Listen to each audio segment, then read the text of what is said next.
Australia. Adored the world over for its sun, surf, and sand. That may be true on the coastal fringes, but travel away from the beaches toward the heart of the mainland, and you'll find a vast, dry, red center. Locals love to describe Australia as their sunburnt country, and they're right. Those warmer months bring plenty of sunshine. But on the flip side, the destructive burn of a bushfire is only ever a spark away. We'd come home from holidays and we arrived the afternoon that the fire had happened. We kind of drove down our driveway and looked, and there was this big plume of smoke, and we went, oh, that's not too good. The house actually went down at 5 o'clock. By the time it actually burnt and we watched it burn, I really wanted to save it, but I just remember closing the door and saying goodbye, just leaving everything behind.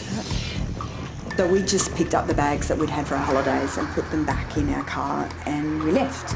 And we honestly thought we'd be back the next morning, and we didn't get back for days. You get in the car, well, where am I going? Hang on, I've got no home to go to. The people who lived here have been living with bushfire for such a long time, but I don't think anything really prepares you for it until you're actually in the middle of it. And then it was just very painful, it was heartbreaking. I knew my house had burnt down because I actually saw it. It actually makes me... If you're unprepared, Australia can be a dangerous place to live when your home is in a rural area or on an urban fringe. Even if you're in the cooler climates of the south, you're still in harm's way. When I was working with Tasmania Fire Service, Tasmania is also a very sort of cold and dry place. Through summer it doesn't get real hot, but the heat is quite intense down there. They do receive major bushfires. February 7, 2009 is etched in Australian history as the day an incredibly hot summer, a tinder dry landscape and high winds combined to create the perfect conditions for the worst firestorm the country had ever seen.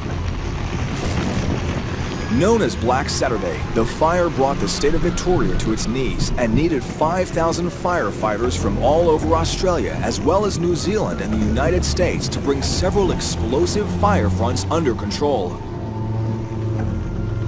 During the Black Saturday fires in Melbourne, Tasmania Fire Service deployed a team to Melbourne, Victoria, 24 hours after Black Saturday to assist with the fires, which they ended up burning for approximately 1 month after Black Saturday.